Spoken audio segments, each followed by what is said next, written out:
नमस्कार दोस्तों, आज हम आचार्य रामचंद्र शुक्ल द्वारा लिखे गए निबंध उत्साह को सरल हिंदी भाषा में समझेंगे।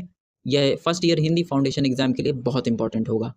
इसके नेक्स्ट पार्ट में मैं आपको क्वेश्चन आंसर्स भी दे दूंगा। फर्स्ट ईयर एग्जाम की तैयारी के लिए चैनल पर सभी चैप्टर्स और इंपॉर्टेंट क्वेश्चन आंसर्स की वीडियोस अवेलेबल हैं। आप चेकआउट कीजिए, लिंक डिस्क्रिप्शन में मिल जाएगा। चलिए शुरू करते हैं। यह निबंध काफ़ी कठिन भाषा में लिखा गया है और इसमें हिंदी और संस्कृत के मिले जुले कठिन शब्द हैं, इसलिए मैं इसका अर्थ आपको समझाने की पूरी कोशिश करूंगा। जैसे पहले पैराग्राफ में कहा गया है कि दुख के वर्ग में जो स्थान भय का है, आनंद वर्ग में वही स्थान उत्साह का है। यानी जब आप दुखी होते हो तो जो फीलिंग आपको डर की आती है, वही फीलिंग सुख में आपको उत्साह की आती है। फॉर एग्जाम्पल अगर हम लेते हैं, आप बाजार जा रहे हो और आपके माता पिता ने आपको पैसे दिए हैं और आपसे वो पैसे खो जाते हैं, तब आपको दुख होगा कि मेरे पैसे खो गए, गिर गए।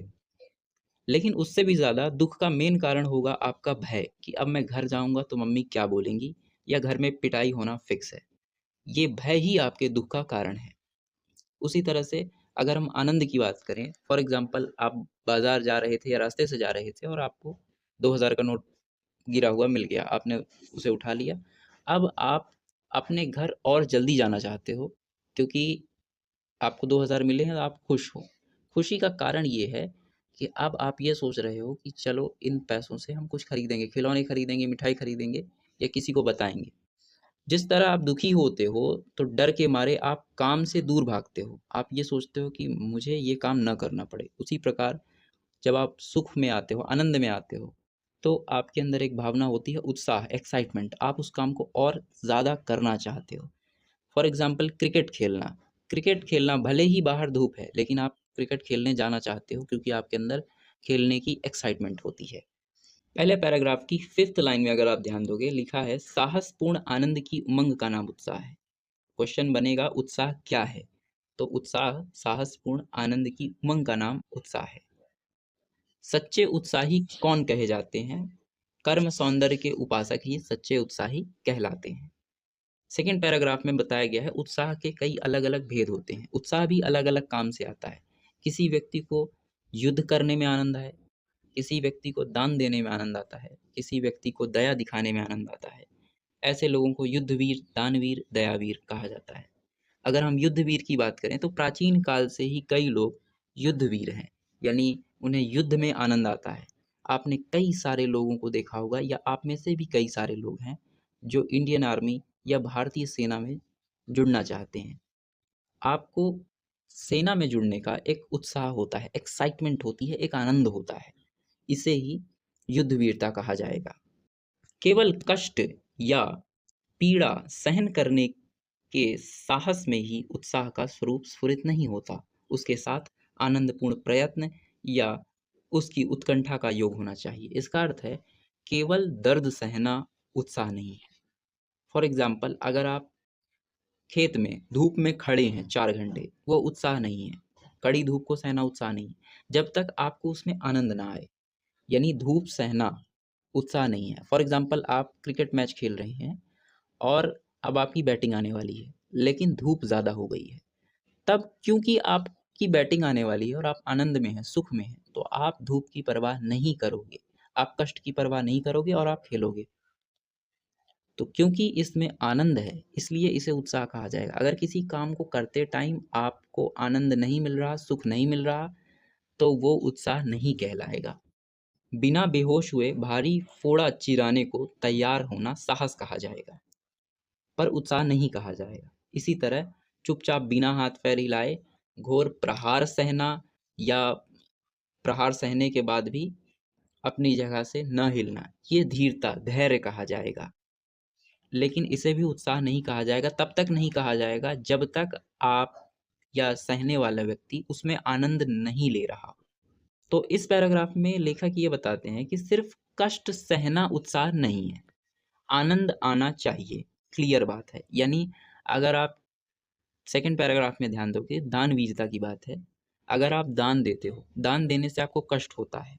फॉर एग्जाम्पल आज आपने 4 रोटी आपके पास है और आप 2 रोटी किसी को दान दे दिए, किसी ज़रूरतमंद को दे दिए, तो अब आपका पेट आधा खाली रहेगा, आपको कष्ट होगा।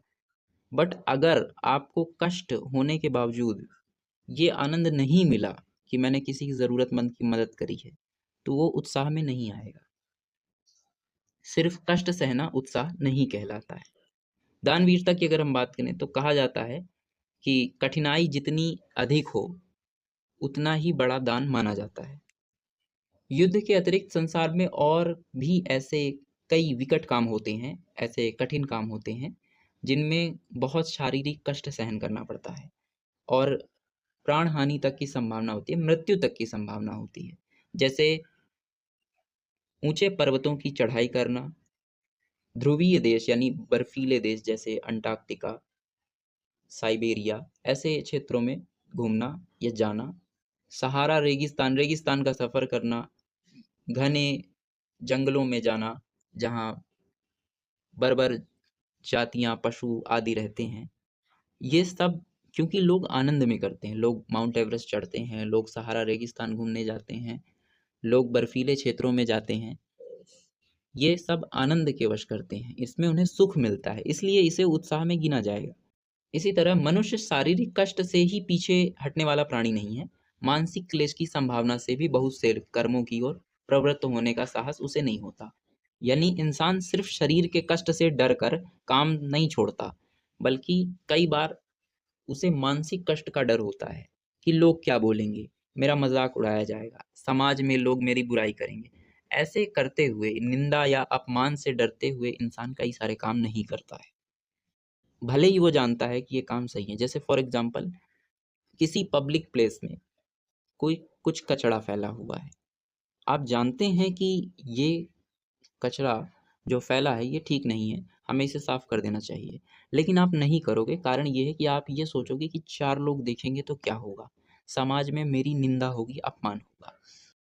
सेम इसी वजह से कई लोग कुछ बुरी आदतों को बनाए रखते हैं और उन्हें नहीं छोड़ते, जैसे दहेज प्रथा आदि, क्योंकि उन्हें डर लगता है कि जब हम छोड़ेंगे तो लोग हमें क्या बोलेंगे। कुछ क्षेत्रों में बलि की प्रथा आज भी चलती है। लोग इस बात से डरते हैं कि अगर हमने इस प्रथा को बंद कर दिया तो हमारे मोहल्ले वाले, हमारे गांव वाले हमारा मजाक उड़ाएंगे।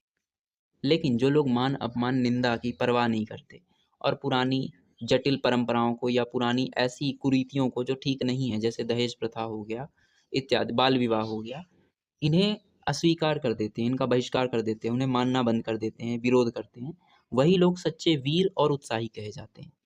इन लोगों का मकसद होता है समाज में कुछ परिवर्तन करना, ऐसी चीज़ों को हटाना, ऐसी चीज़ों का त्याग करना जो सच में समाज के लिए बुरा है या उनके खुद के लिए बुरा है। अब ऐसे लोग समाज में वीर कहे जाते हैं, साहसी कहे जाते हैं, बहुत सारे लोग इनकी तारीफ करते हैं और इसी तारीफ को देखते हुए कुछ झूठे लोग भी खड़े हो जाते हैं।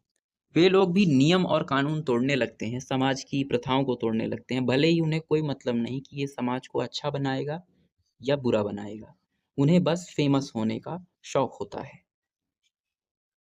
जैसे शुरुआत में कई लोगों ने महिलाओं के अधिकारों के लिए आवाज़ उठाई कि महिलाओं को अधिकार मिलना चाहिए, महिलाओं का शोषण होता है, जो कि बिल्कुल सही बात है। सभी लोगों को महिलाओं के अधिकारों पर आवाज़ उठानी चाहिए।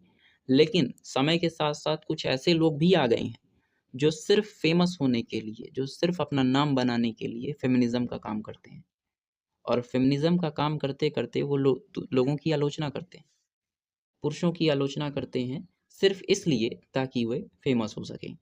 ऐसे लोग सच्चे उत्साही या सच्चे वीर नहीं होते, बस ये समाज की प्रथाओं को तोड़ते हैं, भले ही उससे समाज को ही बड़ा नुकसान हो जाए। प्रत्येक कर्म में थोड़ा या बहुत बुद्धि का योग भी होता है।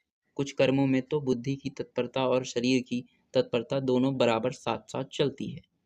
उत्साह की उमंग जिस प्रकार हाथ-पैर चलवाती है, उसी प्रकार बुद्धि से भी काम करवाती है।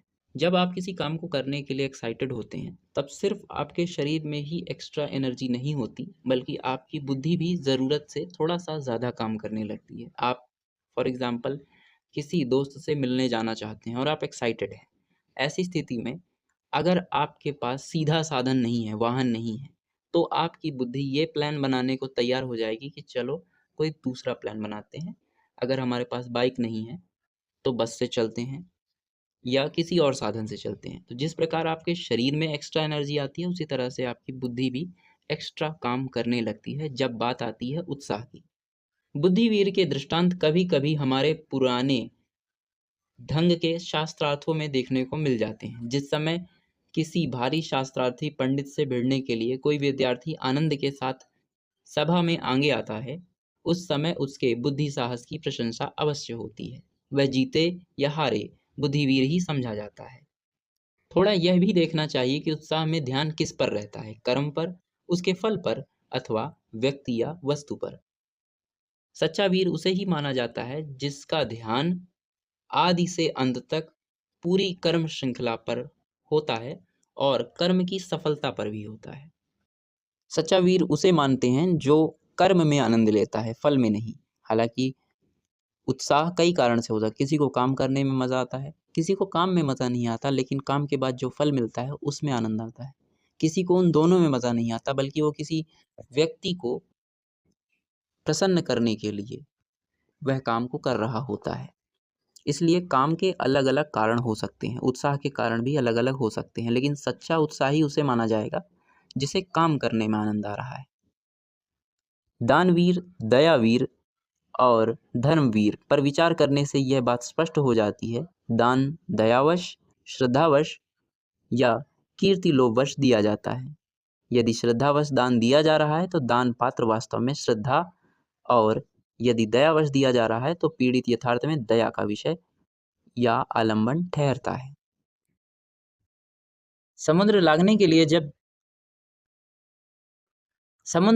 के लिए जिस उत्साह के साथ हनुमान उड़े थे, उसका कारण समुद्र नहीं, समुद्र लागने का विकट कर्म है। कर्म भावना ही उत्साह उत्पन्न करती है, वस्तु या व्यक्ति की भावना नहीं।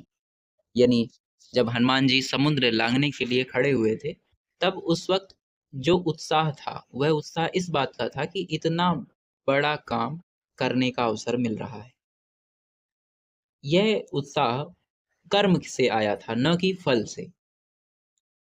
जो आनंद होता है उसका विधान 3 रूपों में दिखाई पड़ सकता है। जैसे कर्म भावना से उत्पन्न आनंद, किसी को कर्म करने में आनंद आ रहा है।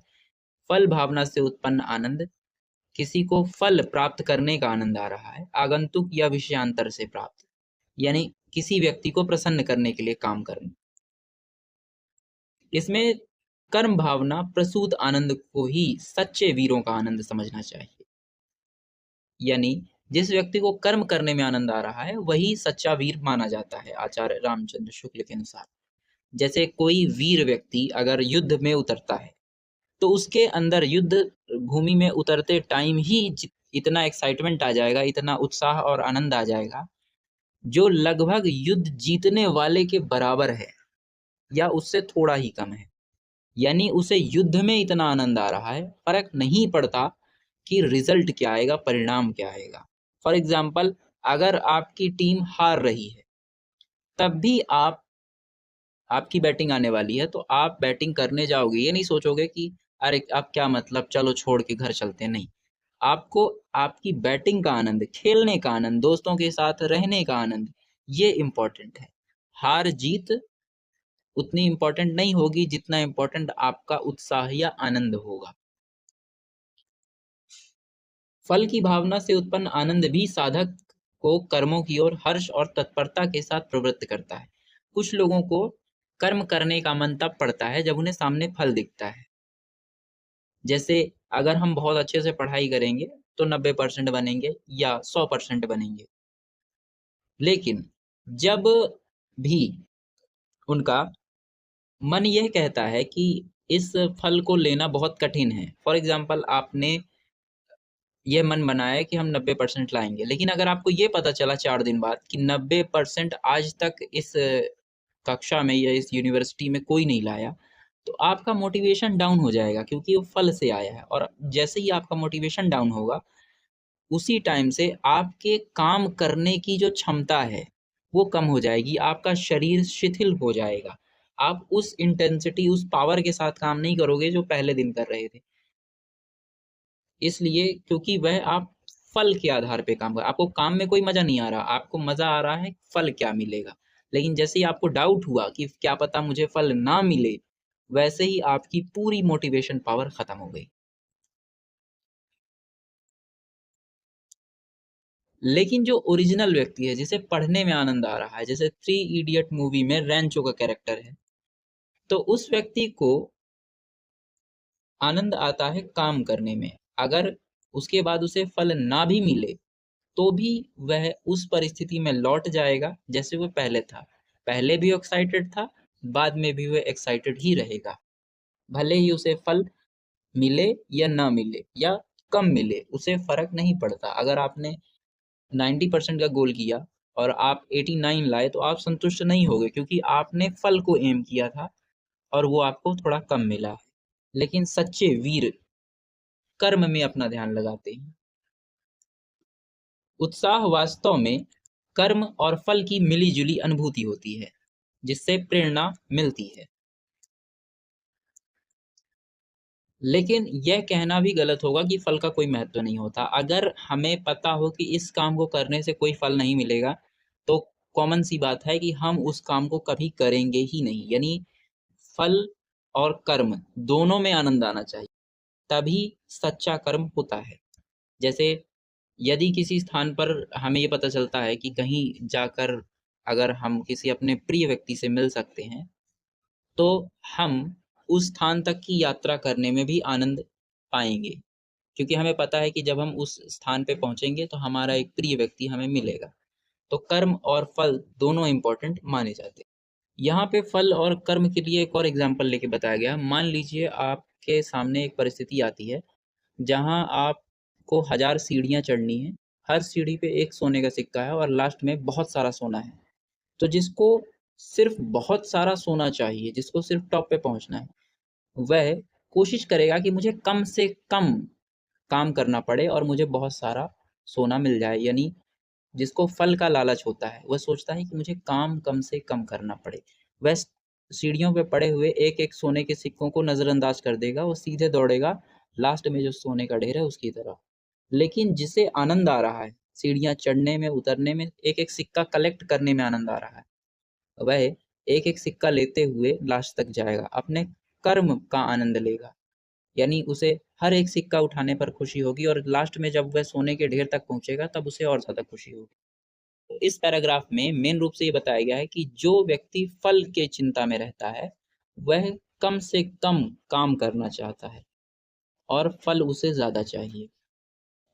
लोगों के चित्त में, मन में यही आता है कि कर्म बहुत कम करना पड़े और फल बहुत सा मिल जाए। श्री कृष्ण ने फलाशक्ति को प्रबलता से हटाने का उपदेश दिया है, पर उनके समझाने पर भी भारतवासी इस वासना से ग्रस्त होकर कर्म से उदासीन हो बैठे हैं और फल के इतने पीछे पड़े हैं कि ब्राह्मणों को एक पेठा देकर पुत्र की आशा करने लगे। 4 आने रोज का अनुष्ठान करा के व्यापार में लाभ, शत्रु पर विजय, रोग से मुक्ति, धन धान्य की वृद्धि और भी न जाने क्या क्या चाहने लगे। यानी लोग चीज़ें बहुत कम देते हैं और मांगते बहुत ज़्यादा है। ब्राह्मणों को 4 आने देकर पुत्र की कामना करते हैं। इसका सबसे खतरनाक एग्जाम्पल तो स्टूडेंट है। परीक्षा के एक दिन पहले रात को पढ़ने बैठता है और 2-3 घंटे की पढ़ाई के बाद ये सोचता है कि अगले दिन एग्जाम में फुल मार्क्स आएंगे, 100 में से 100 आएगा।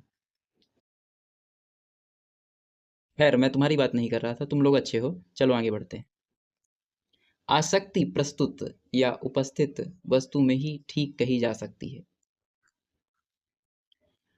इसमें सरल भाषा में ये कहा गया है कि यदि काम करने में आनंद आ रहा है तो लोग काम करेंगे, और यदि लोग फल के चक्कर में काम करते हैं कि कुछ रिजल्ट मिलेगा, तो फल मिलने में टाइम लगता है और इसी कारण से कई लोग बीच में काम को छोड़ देते हैं। जैसे फॉर एग्जाम्पल किसी के घर में कोई एक व्यक्ति बीमार है, ऐसी स्थिति में वह बाकी परिवार वाले दौड़ भाग करेंगे, दवाइयाँ लाएंगे, उसकी सेवा करेंगे, सब कुछ करेंगे और यही उनका उत्साह है, क्योंकि वह कोशिश करेंगे कि नए डॉक्टर, नए वैद्यों के पास जाएँ, नई दवाइयाँ लाएँ और उनसे आराम मिले। अगर थोड़ा-सा भी आराम मिले, थोड़ा-सा भी, तो पूरा परिवार खुश हो जाएगा, क्योंकि उन्हें पता चलेगा कि हमने जो इतनी मेहनत की वो सफल रही। अगर वो प्रयत्न ना करते, घर में ही बैठे रहते, रोते रहते, दुखी रहते, तो जीवन भर यही सोचते रहते कि हमने पूरा प्रयास ही नहीं किया। कर्म में आनंद अनुभव करने वालों को ही कर्मण्य कहा जाता है। सच्चा सुख वही है जो कर्म करते समय ही मिलने लगे, ना कि कर्म खत्म होने के बाद मिले।